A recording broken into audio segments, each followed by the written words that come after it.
Apa kabar, sahabat Vera tercinta? Semoga harimu menyenangkan ya. Coba dong absen dulu, kalian lagi menyimak dari kota mana saja nih? Sambil mendengarkan, yuk tuliskan satu doa atau harapan terbaikmu di kolom komentar, supaya bisa kita amini bareng-bareng di sini. Nah, ada kiriman cerita dari seorang sahabat di suatu tempat yang benar-benar menyentuh hati. Simak baik-baik ya, ini dia kisahnya yang berjudul, Pemulung ini selalu diberi sisa makanan, tak menyangka dia ternyata sedang uji ketulusan kita. Mari kita mulai kisahnya. Matahari jam 2 siang memang tak pernah punya belas kasihan.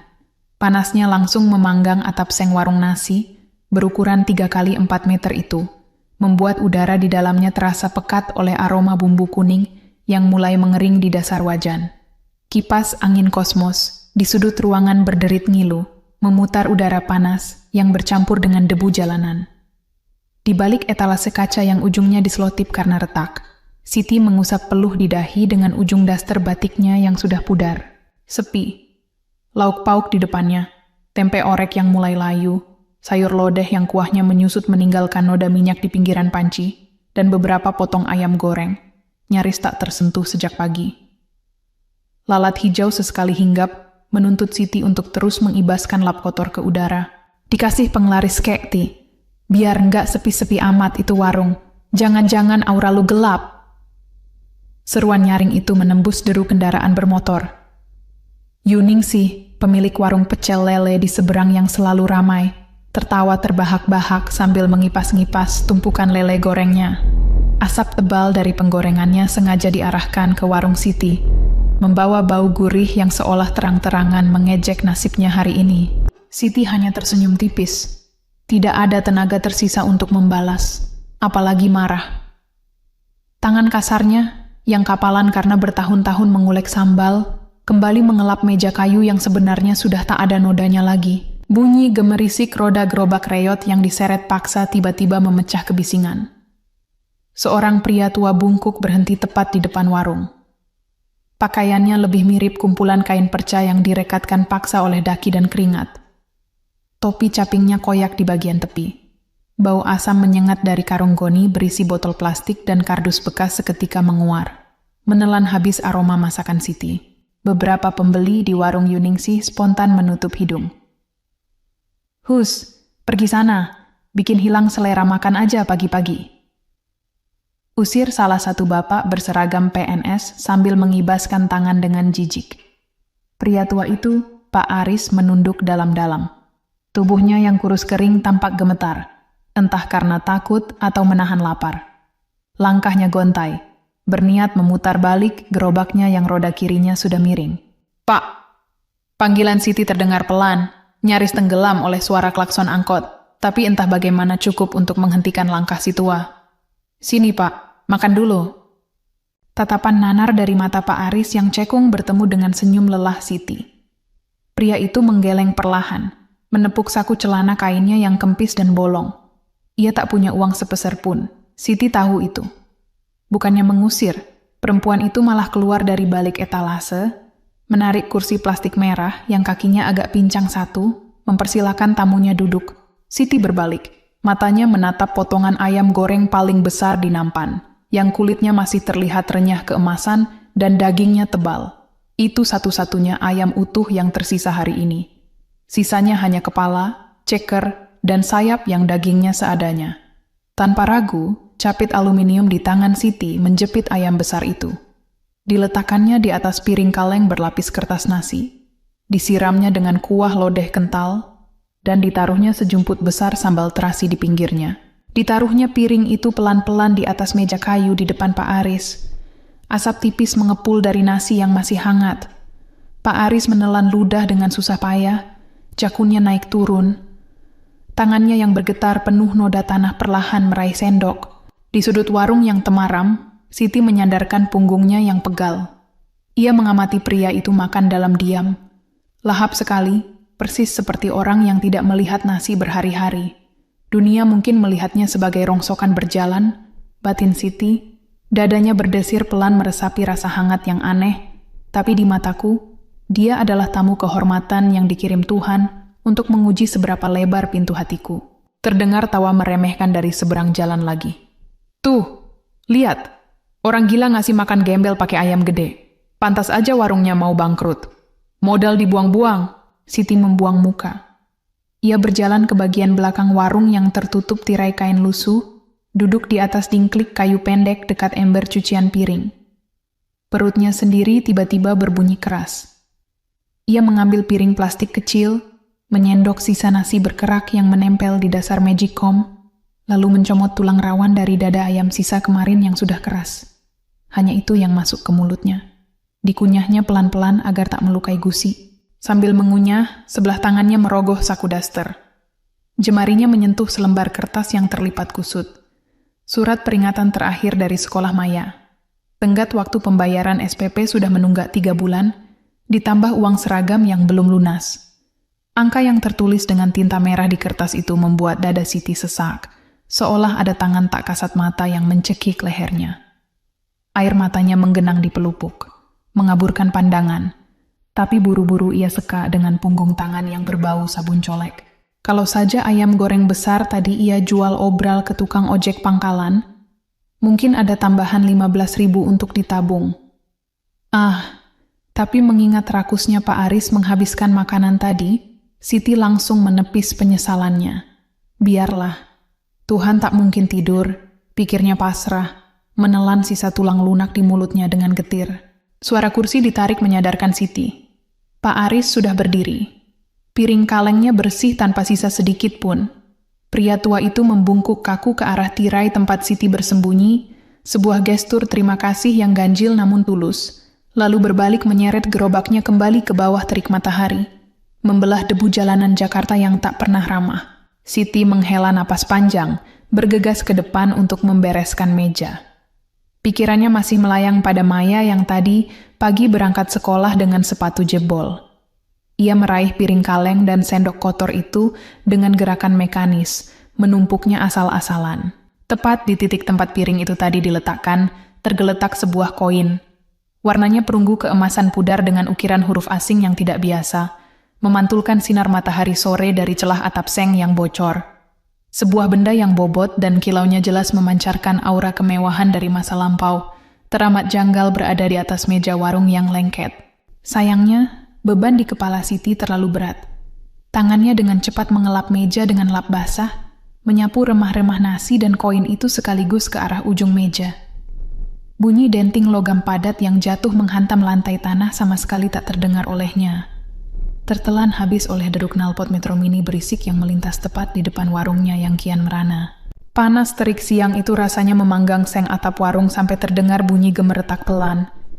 Kipas angin butut di pojokan cuma bisa berdecit-decit, putarannya tak cukup kuat untuk mengusir lalat hijau yang menari di atas sisa piring kotor. Siti menghela napas panjang, mengusap peluh di dahinya dengan punggung tangan. Lap basah di tangan kanannya bergerak mekanis membersihkan meja kayu yang permukaannya sudah kasar dan lengket. Ia sama sekali tidak sadar saat ujung lapnya menggeser sebuah koin kuno berwarna keemasan yang ditinggalkan tamunya kemarin, hingga menggelinding, jatuh bersembunyi di balik kaleng kerupuk. Pikirannya sedang kalut, melayang jauh menghitung sisa beras di karung yang mulai berbau apek. Tiba-tiba, cahaya matahari yang masuk dari pintu depan terhalang. Bukan oleh pelanggan yang lapar, melainkan sebuah siluet tegap. Aroma parfum maskulin yang terlalu menyengat, bercampur bau tembakau cerutu murahan, seketika membunuh wangi kaldu ayam di ruangan sempit itu. Jantung Siti seolah berhenti berdetak sedetik. Langkah sepatu pantofel mahal berderap masuk, tanpa permisi, tanpa salam, menginjak lantai semen warung yang retak-retak seolah itu cuma keset kaki. Pak Broto, tengkulak paling ditakuti di kawasan itu, berdiri berkacak pinggang dengan perut buncit yang menekan ke meja batik sutranya. Senyumnya miring, matanya menyapu seisi warung dengan tatapan jijik, persis seperti melihat tumpukan sampah yang harus segera dibakar. Brak! Sebuah map plastik merah muda dilemparkan kasar ke atas etalase kaca tempat Siti memajang lauk. Kaca yang memang sudah retak rambut itu bergetar hebat. Siti terlonjak mundur, lap kotor terlepas dari tangannya, jatuh ke lantai dengan bunyi basah yang memilukan. Saya nggak suka buang-buang waktu, Bu Siti. Suara bariton Pak Broto memecah keheningan yang mulai mencekik. Jemari gemuknya yang dipenuhi cincin batu akik mengetuk-ngetuk keras di atas map itu. Surat kepemilikan, sah, cap notaris. Tanah ini, warung reyot ini, sekarang masuk dalam aset perusahaan saya. Napas Siti tertahan di dada. Keringat dingin seketika merembes dari pori-pori tengkuknya, menjalar turun membasahi punggung bajunya yang sudah lusuh. Tangannya yang kasar karena sabun cuci piring, kini gemetar hebat saat perlahan meraih map itu. Huruf-huruf di atas kertas putih tersebut tampak menari-nari, kabur oleh genangan air mata yang mendadak menumpuk di pelupuk matanya. Ada stempel merah, ada namanya. Dan ada nama Broto. 7 hari. Broto melipat kedua lengannya, mendengus meremehkan. 7 hari dari sekarang, saya mau gubuk ini sudah rata. Kalau ibu masih bandel jualan di sini, buldoser saya yang akan merapikannya sekalian sama piring-piring murahan itu. Lutut Siti terasa berubah jadi jeli. Ia limbung dan terpaksa berpegangan pada etalase. Bayangan wajah Maya, anak perempuannya yang sedang butuh biaya sekolah, berkelebat menyayat hati. 7 hari, kemana ia harus membawa periuk nasinya? Kemana ia harus pindah dengan kantong yang bahkan tak cukup untuk membeli minyak goreng esok hari? Keputusasaan itu begitu pekat, mencekik lehernya sampai ia sulit meraup udara. Namun saat tatapannya bertemu dengan seringai puas di wajah Broto, ada sesuatu yang patah di dalam diri Siti. Sesuatu yang memantik percik api di tengah derasnya air mata. Tangannya mencengkeram erat pinggiran meja kayu, buku-buku jarinya memutih menahan amarah yang bergetar. Uang! Suara Siti serak, nyaris berupa bisikan tertahan. Tapi ia memaksa dagunya terangkat, menolak tunduk menatap langsung ke manik mata sang tengkulak. Air matanya lolos, menetes melewati pipinya yang pucat. Uang mungkin bisa membeli tanah ini, Pak Broto. Tapi uang Bapak tidak akan pernah bisa membeli keringat dan air mata yang sudah saya tumpahkan di sini selama 10 tahun. Keheningan sejenak menggantung tegang di udara. Suara decit kipas angin terasa makin nyaring menusuk telinga. Lalu Broto tertawa. Tawa yang keras, serak, dan penuh hinaan. Ia menepuk-nepuk perutnya, memalingkan wajah seolah baru saja mendengar lelucon paling konyol. Keringat, air mata, kekehnya sinis, memajukan wajahnya hingga Siti bisa mencium bau asam dari napasnya.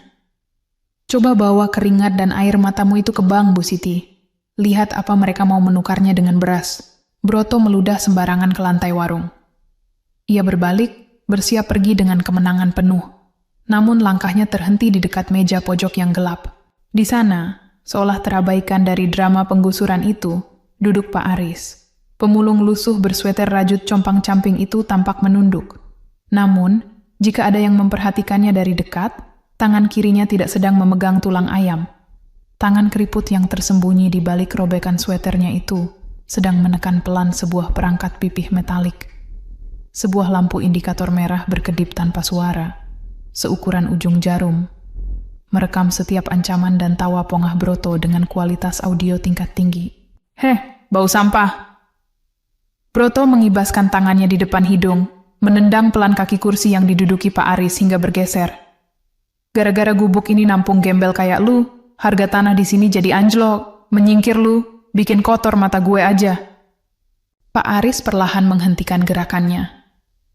Pria tua berambut aut-autan itu tidak menyingkir. Ia justru memutar tubuhnya perlahan, lalu mengangkat wajahnya.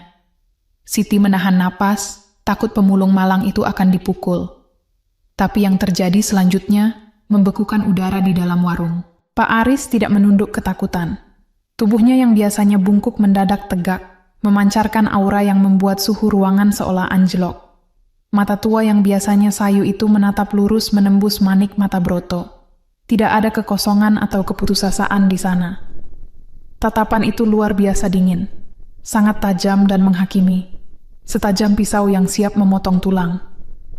Itu sama sekali bukan tatapan seorang pria yang biasa memulung plastik di jalanan. Napas Maya terdengar berat, putus-putus. Tubuh kecil itu meringkuk di atas kasur tipis yang seprainya sudah pudar dan berbau apa. Siti menempelkan punggung tangannya ke dahi sang anak. Panas. Sangat panas. Seperti menyentuh tutup panci aluminium yang baru saja diangkat dari atas kompor. Aroma minyak kayu putih yang sengaja dibalurkan tebal-tebal di dada Maya memenuhi ruang pengap berukuran 2x3 meter di belakang warung itu, bercampur dengan bau debu jalanan yang menyusup lewat ventilasi. Air mata Siti menggenang, memburamkan pandangannya. Ia buru-buru menyekanya kasar dengan ujung daster. Tidak, ia tidak boleh menangis. Setidaknya, jangan sampai Maya melihatnya hancur. Apakah kebaikan adalah kebodohan?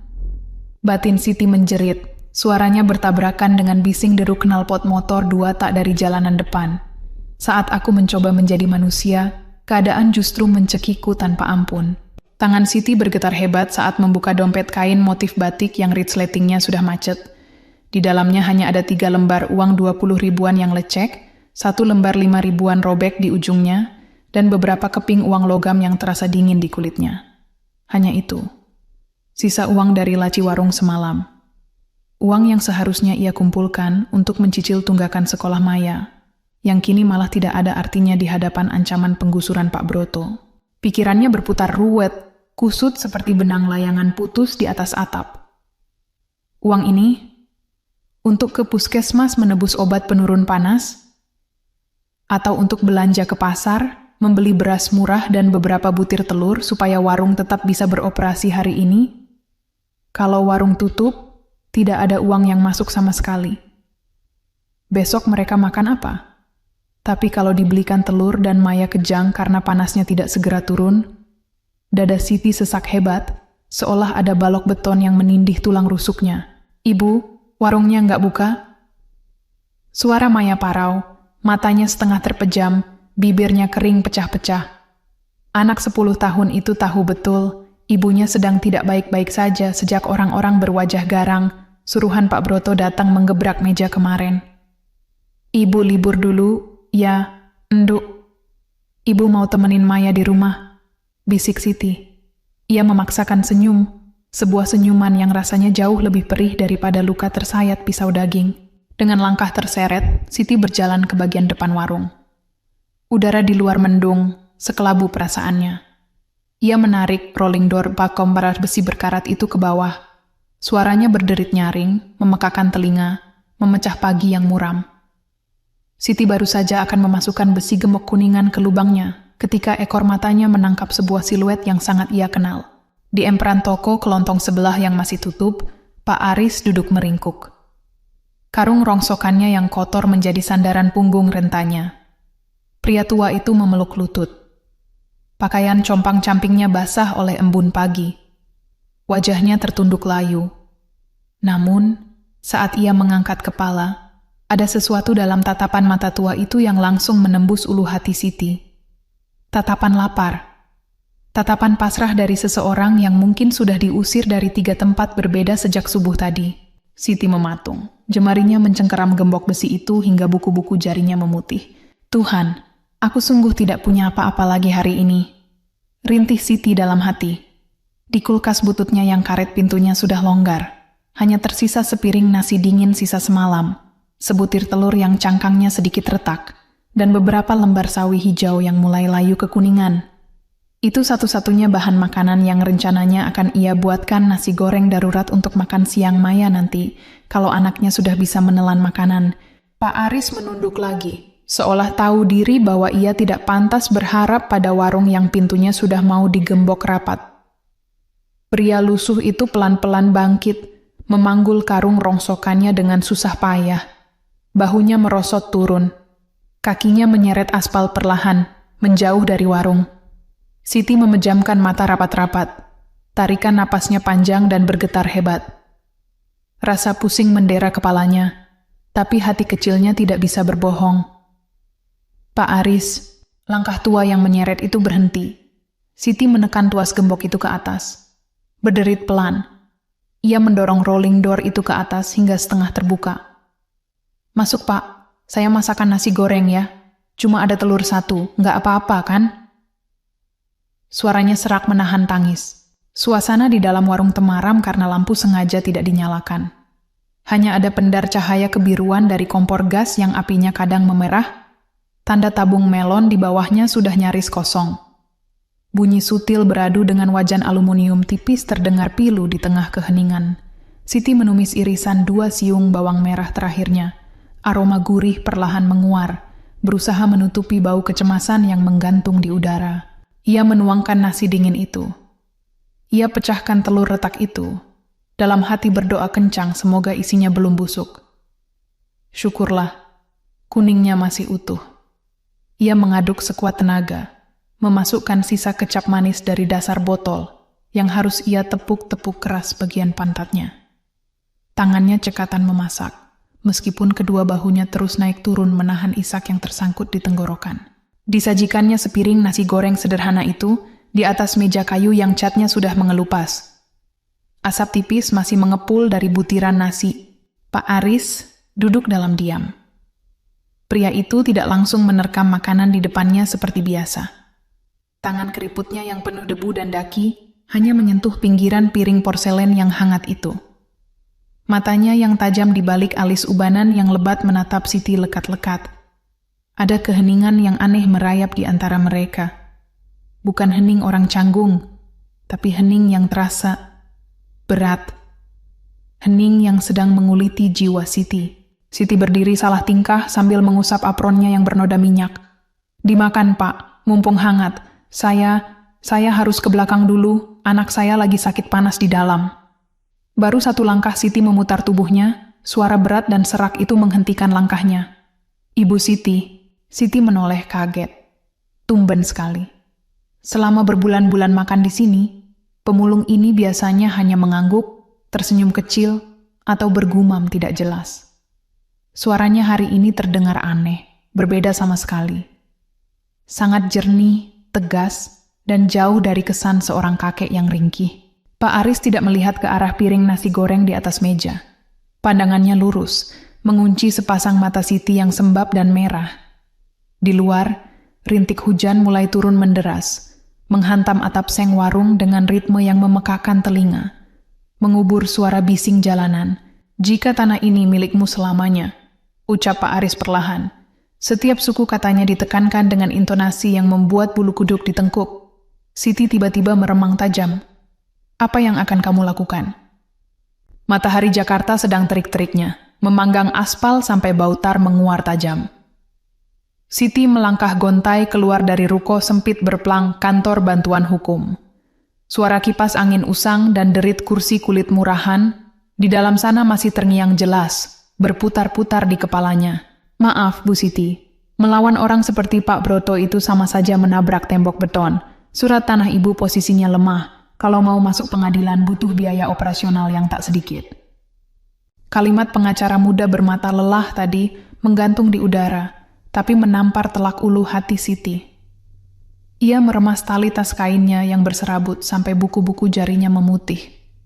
Batinnya menjerit getir.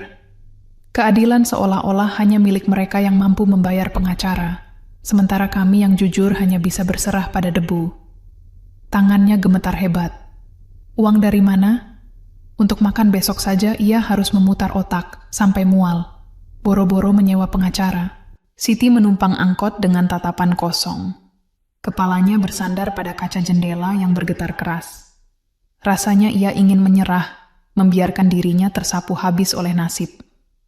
Tapi bayangan wajah pucat Maya yang terbaring demam di rumah selalu memaksanya menarik napas lagi. Turun dari angkot di ujung gang, dada Siti tiba-tiba berdesir hebat. Ada firasat buruk merayap naik dari tengkuknya. Langkahnya mendadak dipercepat. Bau anyir kecap manis dan aroma tajam bumbu kuning yang tumpah menyambut penciumannya, bahkan sebelum ia sampai di pelataran. Ya Tuhan, napas Siti tercekat. Etalase kacanya retak 1000, pecahannya berserakan tak karuan. Panci kuah soto kebanggaannya terguling, isinya membasahi lantai semen berdebu. Kursi-kursi plastik merah jambu itu patah kakinya, bergelimpangan seperti habis diterjang puting beliung. Spanduk terpal warungnya robek menjuntai.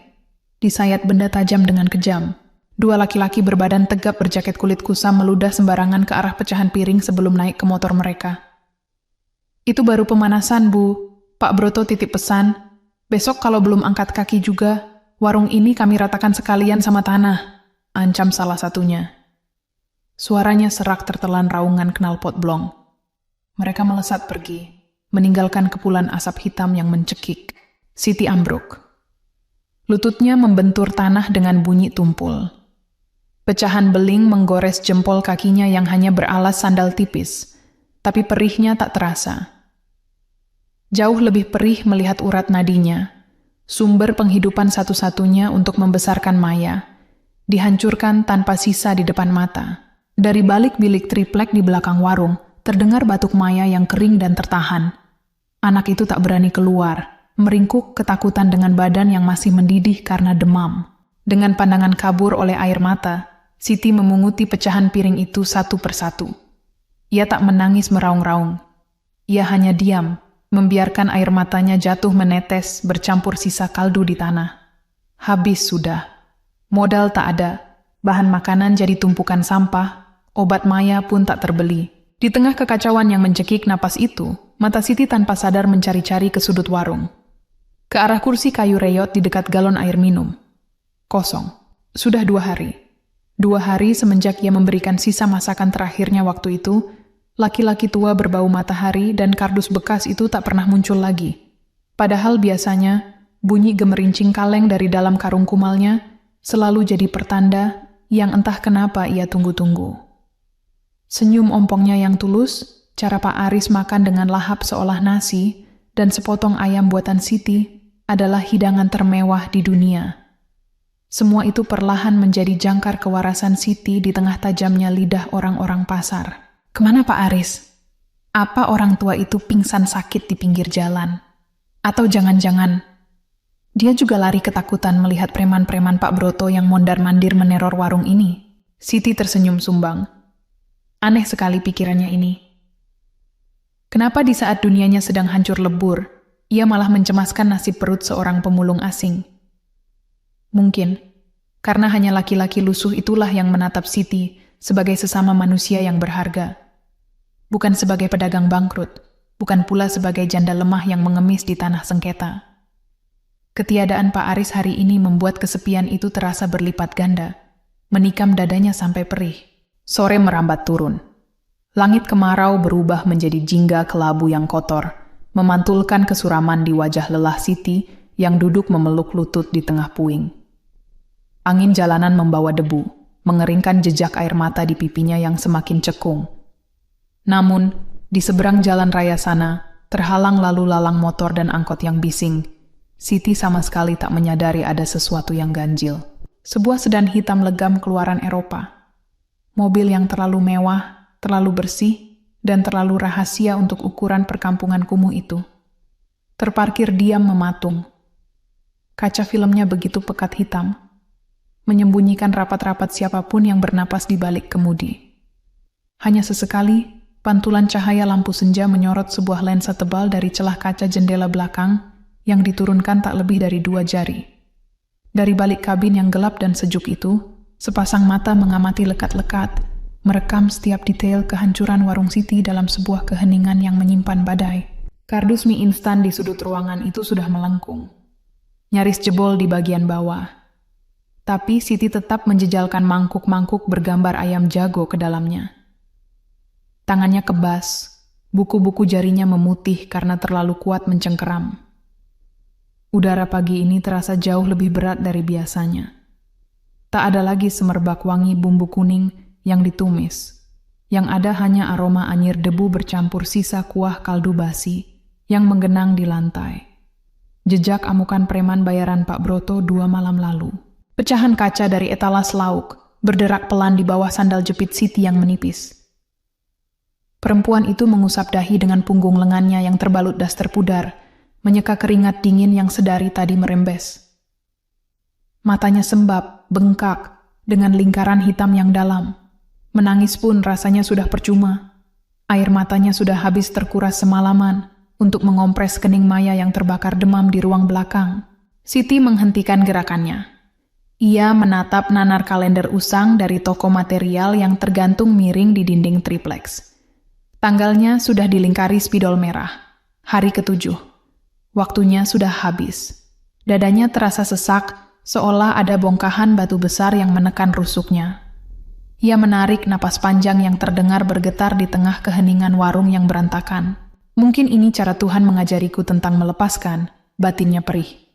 Jemarinya mengusap permukaan meja kayu yang kasar, meja yang menyimpan 10 tahun peluh dan tawa pelanggan kecilnya. Aku ikhlas, asalkan tidak ada lagi yang terzalimi setelah ini. Ya, biarlah warung ini rata dengan tanah. Biarlah ia dianggap kalah oleh kerasnya aspal ibu kota. Yang terpenting sekarang adalah membawa Maya pergi dari sini, mencari kontrakan sepetak, dan membeli obat penurun panas anak itu. Di luar sana, sayup-sayup terdengar suara kasak kusuk. Siti mengintip dari celah tirai bambu yang robek. Para tetangga sesama pedagang kaki lima hanya berdiri berkerumun di seberang jalan. Ada Bu Tejo penjual pecel yang meremas ujung celemeknya. Ada Mang Karyo yang menunduk dalam-dalam.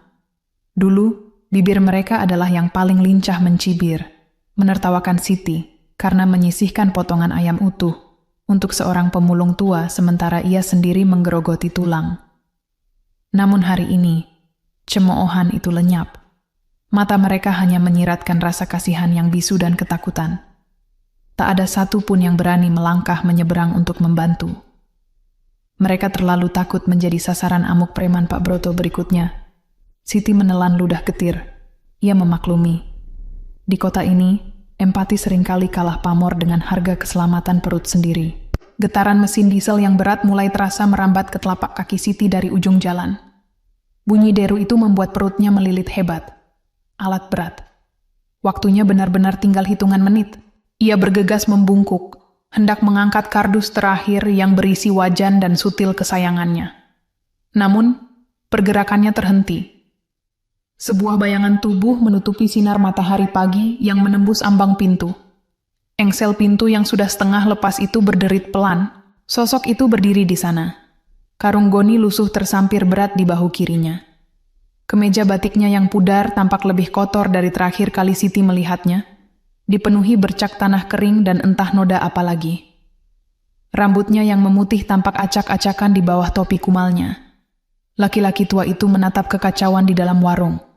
Pecahan kaca, bangku yang patah, panci yang penyok, dengan sepasang mata yang anehnya, sangat tenang. Tak ada raut terkejut di wajah keriputnya. "Bapak, kemana saja?" Suara Siti keluar serak, setengah berbisik. Ada kelegaan yang tiba-tiba menyusup di dadanya melihat pemulung itu baik-baik saja. Selama 2 hari hilangnya laki-laki ini, di tengah teror preman, Siti diam-diam mengkhawatirkan nasibnya. Pak Aris tidak langsung menjawab. Ia melangkah perlahan memasuki warung, menghindari genangan kuah basi dengan hati-hati, lalu menarik satu-satunya kursi plastik merah yang kakinya belum patah. Ia duduk, meletakkan karungnya di lantai. "Ibu Siti," suaranya parau, berat, memecah ketegangan yang menggantung di udara. "Apa masih ada sisa nasi?" Perut saya perih. Siti membeku. Telinganya menangkap deru mesin buldoser yang semakin jelas merayap mendekati blok mereka. Warungnya sudah tamat. Ia harus segera menggendong Maya dan lari dari tempat ini. Namun, saat ia menatap wajah keriput yang terlihat kelelahan di hadapannya, tangan Siti bergerak mendahului logikanya. Kebiasaannya merawat laki-laki tua ini terasa lebih kuat dari rasa takutnya sendiri. Ia meletakkan kardusnya kembali. Tangannya yang gemetar membuka tutup magic comb yang kabelnya sudah lama dicabut. Nasi di dalamnya sudah dingin dan agak keras di pinggirannya. Dengan piring melamin terakhir yang tersisa di rak bawah, Siti menyendokkan nasi tersebut. Ia mengais sisa kuah opor dari panci kecil yang disembunyikannya semalam, menuangkannya di atas nasi bersama sepotong tahu kuning yang pinggirannya sedikit hancur. Berjalan gontai, Siti meletakkan piring itu di atas meja kayu di hadapan Pak Aris. "Maaf ya, Pak," ucap Siti, suaranya bergetar menahan tangis. Senyum tipis yang amat dipaksakan terukir di bibirnya yang pucat pasi. "Cuman ini yang tersisa, lauknya. Lauknya sudah tumpah semua ke tanah." Pak Aris menatap piring itu sesaat, lalu beralih menatap mata Siti dalam-dalam. Ia mengangguk pelan, lantas mulai menyendok makanannya. Denting sendok aluminium yang beradu dengan piring melamin berbunyi ritmis. Ia makan dalam diam, sangat khidmat, sama sekali tidak terpengaruh oleh hiruk-pikuk dan suara alat berat yang kini menderu, hanya berjarak beberapa bangunan dari warung. Setiap suapan seolah ia nikmati dengan sungguh-sungguh. Sementara Siti memperhatikannya sambil meremas dada dasternya, dadanya berdegup gila menyadari bahaya yang makin dekat. Begitu butir nasi terakhir masuk ke mulutnya, Pak Aris meletakkan sendok perlahan. Ia menyeka bibirnya dengan punggung tangan yang kehitaman. Lalu, ia menunduk, merogoh bagian dasar karung goninya yang berbau apa. Tangan kasar itu menarik keluar sesuatu. Sebuah amplop coklat berukuran besar. Ujung-ujungnya lecek dan permukaannya kotor oleh noda kehitaman menyerupai sisa cairan sampah. Tanpa mengucapkan sepatah kata pun, laki-laki tua itu menyodorkan amplop tersebut melintasi meja kayu yang miring. Berhenti tepat di bawah pandangan Siti yang tertegun. Deru mesin diesel raksasa itu seolah merobek gendang telinga. Getarannya merambat kasar lewat sol sandal jepit Siti, menjalar naik menyusuri betisnya yang lemas, hingga bermuara di dadanya yang kini bergemuruh hebat. Debu jalanan beterbangan gila-gilaan, menempel di peluh dingin yang membasahi dahinya. Di depannya, moncong kuning buldoser, seukuran gajah purba telah meraung, memamerkan pelat bajanya, siap melumat papan kayu warung yang selama 10 tahun ini menghidupi napasnya dan Maya. Bau solar tajam, bercampur aroma karat menyesakkan napas, menciptakan atmosfer yang mencekik paru-paru. Di seberang jalan, tetangga-tetangga yang dulu sering mencibir cuma bisa berdiri mematung. Ada yang sembunyi-sembunyi merekam pakai kamera ponsel, ada yang membuang muka tak tega, tapi tak satu pun berani melangkah maju. Hukum jalanan hari ini dipegang penuh oleh Pak Broto. Laki-laki tambun itu berdiri berkacak pinggang, kacamata hitamnya memantulkan terik matahari siang yang menyengat ubun-ubun. Senyum culasnya mengembang. Sesekali ia mengisap rokok kreteknya dalam-dalam, lalu membuang asapnya ke udara dengan angkuh, seolah ia baru saja membeli dunia. Jari-jari Siti gemetar hebat. Sedari tadi tangannya tanpa sadar meremas amplop coklat lecek bersampul noda kecap, pemberian terakhir Pak Aris sebelum pria tua itu melangkah mundur ke bayang-bayang gang. Entah dorongan dari mana, sambil menahan isak tangis yang menyakitkan di tenggorokan, Siti merobek perlahan ujung amplop kotor itu. Jantungnya serasa berhenti berdetak sesaat. Matanya membelalak. Di balik kertas dekil yang berbau apek itu, terdapat tumpukan dokumen putih bersih. Kertas tebal dengan lambang Garuda cetak timbul di bagian atasnya. Sebuah sertifikat tanah, asli. Tertera namanya di sana dengan cetakan tinta yang tegas.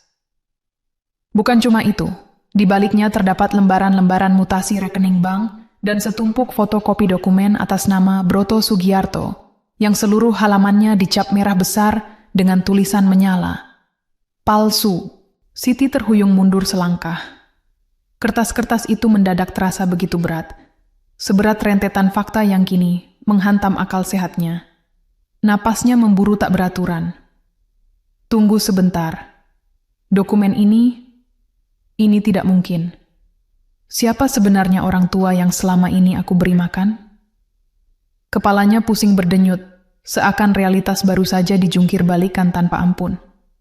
Pemulung bau keringat asam itu, pria tua yang memakan sisa ayam gorengnya dengan tangan gemetar, memberikan dokumen negara yang tak mungkin bisa disentuh oleh rakyat jelata. Tunggu apa lagi goblok? Gas terus, ratakan sampah ini sekarang.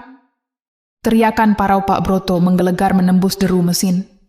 Ia mengibas-ngibaskan tangannya, memberi komando. Rantai besi buldoser itu berderak maju. Kretek, kerak. Papan nama warung nasi Bu Siti patah dan remuk menyentuh moncong pelat baja. Kayu-kayu penyangganya hancur. Siti menjerit tertahan, menarik tubuh kecil Maya ke dalam pelukannya. Ia menyembunyikan wajah anaknya di daster batiknya yang sudah luntur. Memejamkan mata erat-erat, air matanya akhirnya jebol. Ia pasrah. Lalu, semuanya terjadi begitu cepat. Sit! Suara decit ban beradu kasar dengan aspal membelah ketegangan jalanan, menciptakan lengkingan yang memekakkan telinga. Sebuah mobil MPV hitam legam, mobil mewah dengan bodi mengkilap tanpa setitik debu pun, dan kaca sepekat malam mendadak memotong jalan dengan agresif. Mobil itu berhenti melintang, persis di antara moncong buldoser dan sisa teras warung Siti. Jaraknya hanya beberapa sentimeter dari baja pembelah tanah. Operator buldoser panik luar biasa, buru-buru menginjak rem hingga mesin dieselnya mati mendadak. Sunyi. Suasana siang itu mendadak hening mencekam. Hanya tersisa suara kepak terpal sobek yang tertiup angin kering. Pintu geser otomatis mobil itu terbuka perlahan, mengeluarkan hembusan dingin AC yang melawan terik matahari. 3 pria tegap turun berbarengan. Gerakan mereka terukur, layaknya mesin bernyawa. Setelan jas hitam legam yang mereka kenakan terlalu mahal untuk ukuran jalanan berdebu ini. Sepatu pantofel mereka mengkilat tajam. Pria yang berdiri paling depan, dengan codet tipis menyilang di atas alis kirinya, mengangkat tangan kanan perlahan. Ia memberi isyarat berhenti pada operator ekskavator dengan tatapan mata yang sanggup membekukan aliran darah. Pak Broto membuang puntung rokoknya kasar ke tanah. Wajahnya merah padam karena amarah bercampur kaget. "Hei, siapa kalian? Jagoan dari mana? Berani-beraninya menghalangi jalan saya. Ini tanah saya." Omongan tengkulak sombong itu putus di udara. Ketiga pria berjas itu sama sekali tak menggubrisnya. Sedikit pun tidak melirik. Mereka menganggap eksistensi Pak Broto tak lebih dari lalat yang berdengung. Pandangan tajam ketiga pria itu justru menyapu sekeliling, mencari sesuatu di tengah kerumunan debu. Mata pria bercodet itu akhirnya terkunci pada satu sosok di sudut gang, 5 langkah dari posisi Siti berdiri mematung. Sosok yang pakaiannya masih compang-camping basah keringat, celananya digulung sebelah, dan tangannya yang keriput masih mencengkeram erat ujung karung goni kotor berisi botol plastik bekas. Ketiga pria tegap itu mulai melangkah serentak. Langkah sepatu mereka berat dan berirama mantap. Melewati Pak Broto yang kini melongo kebingungan dengan mulut setengah terbuka. Melewati buldoser kuning yang membisu bak raksasa mati. Melewati tatapan Siti yang masih mendekap erat tumpukan dokumen ajaib di dadanya. Tepat di depan Pak Aris yang lusuh, ketiga pria berjas mahal itu menghentikan langkah. Udara di sekeliling mereka seakan tersedot habis.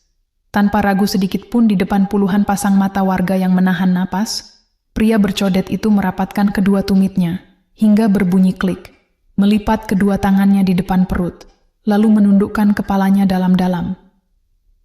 Sebuah gestur hormat yang begitu kental, dengan ketundukan mutlak. 2 pria berbadan tegap di belakangnya seketika melakukan gerakan membungkuk yang persis sama. Angin siang seolah berhenti bertiup. Siti menahan napasnya erat-erat, matanya tak bisa berkedip menyaksikan pria-pria elit itu menundukkan harga diri mereka ke arah aspal, tepat di ujung sandal jepit putus milik sang pemulung tua. Deru mesin buldoser yang sedari tadi meraung liar, tiba-tiba terasa seperti dengungan nyamuk yang kehilangan nyali. Angin siang yang membawa bau solar dan debu jalanan seolah membeku. Siti mematung. Tangannya yang masih memeluk erat bahu Maya terasa sedingin es. Matanya tak berkedip menatap pemandangan absurd di depan warung reyotnya. 3 pria bertubuh tegap, berbalut jas hitam legam yang potongannya jelas bukan barang tanah abang, menunduk dalam, sangat dalam. Dan arah hormat mereka bukan kepada pejabat, apalagi kepada Broto. Mereka membungkuk takzim pada sosok renta berbaju compang-camping yang bau mataharinya selalu memenuhi sudut warung Siti setiap sore. Pak Aris. Karung goni berisi rongsokan plastik dan kardus penyok itu terlepas dari genggaman kasarnya. Jatuh ke tanah berdebu dengan bunyi berdebum yang tertelan kesunyian. Perlahan, pria tua yang punggungnya selalu terlihat melengkung menanggung beban hidup itu tegak. Bahunya melebar. Dagunya terangkat. Tatapan matanya yang biasanya sayu meminta belas kasihan, kini menajam bagai mata pisau yang baru diasah. Broto mundur selangkah. Cerutu yang sejak tadi dijepitnya angkuh di antara bibir hitamnya, jatuh begitu saja membakar ujung sepatu pantofelnya. Ia bahkan tak sadar. Wajah tengkulak sombong itu pias, seputih kertas roti. Keringat dingin seukuran biji jagung meluncur deras dari pelipisnya. Bapak Aris Wijaya?" Suara Broto bergetar hebat. Kepongahannya luntur tak bersisa, berganti dengan raut ketakutan yang membuat lututnya tampak goyah. Lama tidak berjumpa, Broto. Suara itu berat, tenang, namun menggema penuh otoritas. Tidak ada lagi nada serak dan parau milik si pemulung tua. Saya dengar kamu makin sukses setelah saya pecat 5 tahun lalu karena menggelapkan dana proyek. Ternyata, suksesmu masih dibangun di atas penderitaan orang kecil. Siti menahan napas. Aris Wijaya? Nama itu sering ia dengar dari siaran berita di TV tabung warungnya. Raja properti. Pemilik puluhan apartemen dan pusat perbelanjaan di ibu kota. Otaknya yang lelah berusaha memproses kenyataan gila ini. Pria yang selama ini mengunyah paha ayam goreng pemberiannya, yang selalu mengelap mulut dengan ujung lengan bajunya yang kumal, adalah seorang triliuner? Ini salah paham, Pak. Saya bisa jelaskan. Broto meracau, tangannya bergerak-gerak tak karuan menepis angin. Sertifikat ini legal, saya beli. Beli dari sindikat mafia tanah yang sudah saya laporkan ke Mabes Polri 2 jam yang lalu. Potong Aris dingin. Belum sempat Broto menjawab, raungan sirin memecah ketegangan. 2 mobil patroli polisi berbelok tajam, memblokir jalan dan mengepung mobil mewah Broto. Beberapa petugas berseragam langsung turun, membawa surat penangkapan. Broto meronta, memaki dengan beringas, namun suaranya tenggelam saat tangannya diborgol paksa dan didorong masuk ke kursi belakang mobil polisi. Preman-preman sewaan Broto sudah kabur entah kemana, lenyap seperti kecoak, disiram air panas. Halaman warung itu mendadak lengang kembali. Mesin buldoser dimatikan paksa oleh operatornya yang ketakutan. Aris melangkah mendekati Siti. Pengawal berjas hitam di belakangnya sigap menyodorkan sebuah handuk kecil yang bersih, namun Aris menepisnya halus. Ia tetap membiarkan debu menempel di keriput wajahnya. Mata tajamnya kembali melembut, persis seperti tatapan kakek renta kelaparan saat menatap janda yang masih gemetar memeluk anaknya itu. Ibu Siti, sapa Aris pelan. Ia tersenyum. Senyum hangat yang sama persis seperti saat Siti menyodorkan piring nasi hangat padanya di kala hujan deras minggu lalu. Siti tergagap. Refleks, kakinya melangkah mundur, merasa tak pantas berdiri sejajar dengan manusia berkuasa di depannya. Tuan, saya 1 tahun, Bu. Potong Aris. Suaranya kini terdengar sedikit parau, menahan gejolak di dadanya. 1 tahun penuh saya sengaja memakai baju gembel ini. Tidur di emperan toko, memungut botol sisa. Saya lelah, Bu. Lelah dikelilingi orang-orang yang menjilat dan tersenyum hanya karena melihat isi dompet saya. Saya ingin mencari tahu, apakah masih ada ketulusan tersisa di kota yang isinya cuma kepalsuan ini? Aris menatap nanar ke arah papan kayu warung Siti yang sudah setengah hancur dirusak anak buah Broto. Di luar sana, orang mengusir saya pakai sapu lidi, menyiram saya dengan air cucian piring, menganggap saya virus pembawa sial. Lanjut Aris menahan napas. Tapi ibu yang bahkan sedang menangis kebingungan mencari uang untuk menebus obat Maya, menunggak uang sekolah. Ibu malah memberikan satu-satunya daging ayam segar untuk orang asing yang bau sampah. 1 tetes air mata lolos dari sudut mata Siti, disusul isakan tertahan. Dadanya sesak. Ia tak pernah mengharapkan apa-apa. Ia hanya tahu rasa perihnya perut yang dipelintir lapar dan tak ingin kakek di depannya merasakan siksaan yang sama. Saya menemukan jawaban yang saya cari di piring nasi ibu. Aris menyeka sudut matanya sendiri dengan punggung tangannya yang masih kotor. Hari ini, biarkan saya yang memastikan ibu tidak perlu menangis karena kemiskinan lagi. Aris merogoh saku celana kumalnya. Bukan koin kuno, bukan pula amplop coklat kotor yang ia keluarkan, melainkan sebuah kotak beludru kecil berwarna biru tua. Ia meraih telapak tangan Siti yang kasar dan penuh luka kapalan, lalu meletakkan kotak itu di sana. Saat kotak itu terbuka secara perlahan, sinar matahari siang memantul dari seonggok logam perak berkilau. Sebuah kunci, lengkap dengan gantungan berlogo perusahaan properti raksasa milik Aris. Siti menatap kunci itu, lalu menatap Aris dengan mata membelalak, dadanya naik turun memproses apa yang baru saja terjadi. Itu kunci bangunan komersial 3 lantai yang baru selesai dibangun di seberang jalan raya ini. Sertifikatnya sudah saya balik nama atas nama Ibu Siti, ucap Aris mantap. Senyumnya mengembang sempurna. Warung ini terlalu kecil untuk menampung kebaikan hati ibu. Sudah saatnya ibu memasak bukan hanya untuk bertahan hidup, tapi untuk menyembuhkan lebih banyak orang kelaparan di luar sana. Aroma bumbu kuning yang digoreng garing menguar terbawa angin sore, melintasi trotoar hingga ke seberang jalan. Suara mendesis keras dari wajan di dapur berpadu dengan denting piring dan derai tawa pelanggan. Tidak ada lagi terpal biru yang bocor atau meja reot yang kakinya diganjal batu bata. Bangunan 2 lantai bercat krem hangat itu kini berdiri tegak di lahan yang sama, tepat di mana air mata Siti pernah membasahi tanah yang nyaris dirampas secara paksa. Di atas pintu masuk, sebuah plakat kayu berukir rapi menyapa ramah. Restoran Ketulusan. Siti mengelap meja kasir yang sudah mengkilap bersih. Senyumnya tak pernah luntur sedari tadi. Matanya menerawang, menembus kaca etalase yang memajang tumpukan ayam goreng keemasan kesukaannya. Kebaikan tidak pernah salah alamat. Batinnya berbisik pelan, sehalus embusan napas. Ia akan selalu pulang kepada pemiliknya, seringkali dengan rupa yang tak pernah kita duga.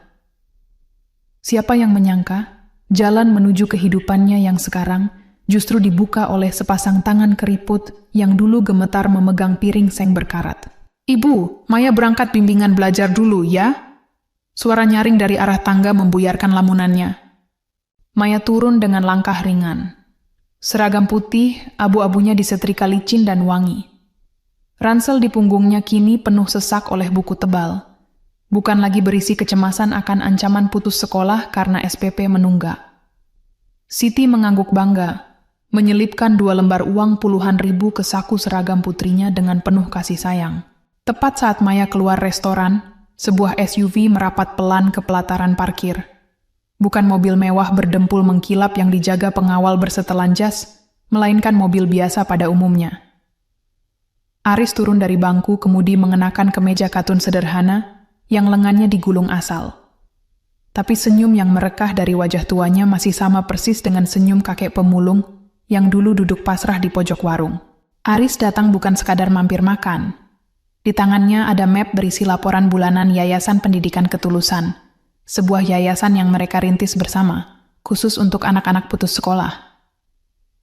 "Ayam gorengnya masih sisa, Bu Siti?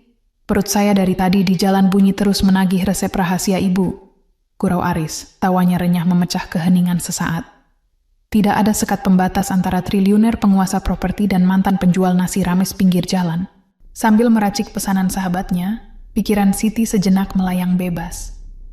Di tempat lain, di balik dinding sel tahanan yang lembab dan dingin, Broto mungkin sedang sibuk menepuk nyamuk. Hartanya dibekukan oleh negara. Kesombongannya dirampas habis oleh ketukan palu hakim. Tak ada lagi suara lantang yang biasa mengintimidasi orang kecil. Yang tersisa baginya hanyalah lantai beton dan penyesalan yang menggigit urat nadi setiap malam. Meski begitu, Siti sama sekali tak memelihara dendam. Minggu lalu, ia bahkan sengaja menitipkan rantang berisi ayam goreng dan sayur lodeh lewat penjaga rutan untuk Broto. Matahari beranjak turun. Langit berubah warna menjadi jingga keunguan, memantul apik di kaca jendela restoran.